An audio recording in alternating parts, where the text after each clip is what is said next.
Do you know that moment when you look at the phone of the person you love and you feel your heart drop into your stomach? You didn't open it. You didn't see anything. But something already broke. And you're still there, sitting on the bed, smile ready for when he walks out of the bathroom. Like nothing's wrong. I did that. For months. I pretended I didn't know he was cheating on me. And if you're watching this, maybe you're doing it right now too. At first, it wasn't proof. It was a feeling. Small. Persistent. Like a tiny stone in your shoe. He started coming home later. Meetings. So much work. I'm exhausted. And I wanted to believe him. God. I wanted to believe him so badly. Because when you love someone, you don't want to become a detective. You want to be a safe place. A partner. Home. But his phone started vibrating face down. Notifications without names, just numbers. Longer showers. A scent on his shirt that wasn't mine. I noticed everything. And I said nothing. Do you know why? Because confirming the truth meant losing him. And I wasn't ready for that. There's something no one tells you when you're being cheated on. It's not just the fear that it's true. It's the fear that you're replaceable. I stared at myself in the mirror looking for flaws. Did I gain weight? Am I not interesting anymore? Am I boring? I tried harder. Cooked his favorite meals. Got dressed up even to stay home. Laughed louder at his jokes. Held him longer. As if love could compete with novelty. As if effort could win against forbidden desire. But every time I smiled, something inside me knew he wasn't fully there. One night, I heard him on the balcony. Speaking softly. I didn't need to hear clear words. The tone said everything. That soft, warm, intimate tone. The one he used to use with me. I stood still in the kitchen. Glass in my hand. And I felt something horrible. Not anger. Shame. Shame for pretending. Shame for knowing and staying quiet. When he came back inside, I asked how his day had been. He smiled. Kissed my forehead. And I acted. I acted so well I almost believed myself. Pretending became my routine. I checked his clothes when he wasn't home. Noticed how he showered the second he walked in. Watched how he tilted his screen away when I came close. And still, I asked if he wanted more coffee. It's strange how a heart can break in silence. I told myself. Maybe it's just a phase. Maybe I'm overthinking. Maybe I'm insecure. But it wasn't insecurity. It was intuition. And intuition whispers, but it's never wrong. The day I confirmed everything wasn't dramatic. No screaming. No movie scene. Just a notification that popped up while he was in the shower. A name with a red heart. My body went cold. I didn't open the full chat. I didn't need to. The first lines were enough. Last night was incredible. I miss your hands. I felt nauseous. Literally. And still. When he walked out, I smiled. Do you realize what that does to you? You split into two people. The one who knows. And the one who pretends. And living like that exhausts your soul. Why didn't I leave that day? Because I was afraid of being alone. Because we had built years together. Because my parents loved him. Because we had talked about children. Because accepting the truth meant accepting that the man I loved wasn't who I thought he was. And that hurts more than the cheating itself.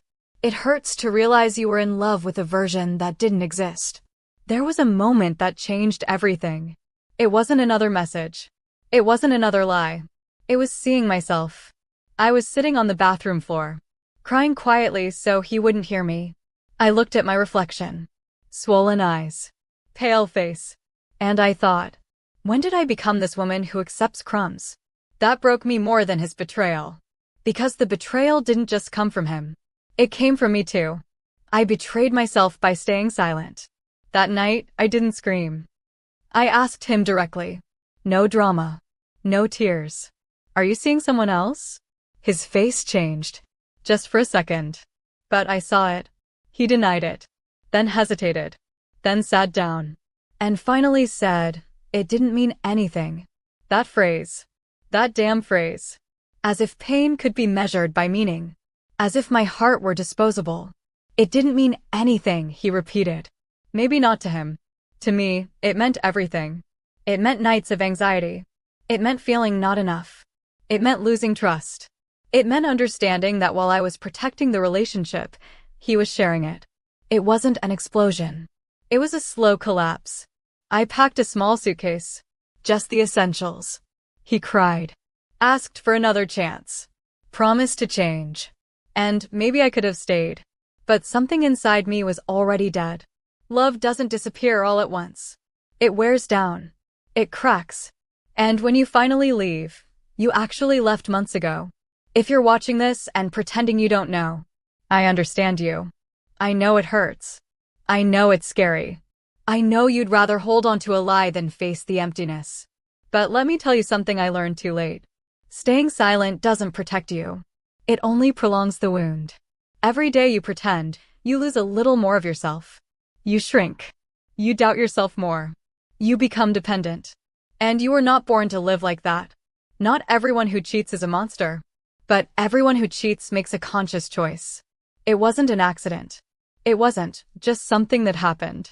It wasn't stress. It was a decision. And you deserve someone who chooses you even when no one is watching. After I left, there were horrible nights. I missed him. I missed his laugh. I missed our routines. Pain doesn't disappear just because you leave. But there's a pain that heals and another that destroys you. The pain of leaving hurts, yes. But the pain of staying where you're not respected slowly turns off your light. And mine was almost out. Over time, I understood something deeper. Infidelity doesn't start in the bedroom. It starts in silence. It starts when someone stops talking, stops trying, chooses to look outside instead of working on what's inside. And I also understood something about myself. I will never again pretend I don't see what I see. I will never silence my intuition out of fear. Because love shouldn't feel like surveillance, or competition, or constant suspicion. Love should feel safe, calm, honest. If you're going through this, you're not crazy. You're not overreacting. You're not too dramatic. Your pain is real. And pretending you don't know doesn't make you strong. It makes you surviving. But you deserve more than survival. You deserve peace. And if someone who has been unfaithful is listening to this, let me tell you something without hate, but with truth. Betrayal doesn't just break your partner. It breaks their trust in themselves. It makes them question their worth. It leaves them rebuilding from pieces. If you love someone, don't do that to them. Talk. Be honest. Leave if you don't want to stay. But don't destroy the person who trusted you.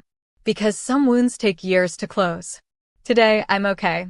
Not because it didn't hurt, but because I chose not to stay where it hurt every single day. And you can choose too. Even if it doesn't feel like it right now. Even if you're afraid. Even if you still love them. Sometimes loving yourself means leaving. And sometimes the greatest act of self-love is stopping the pretending. If this story feels like yours, don't ignore it. Listen to yourself. Trust yourself. Don't betray yourself just to keep someone else.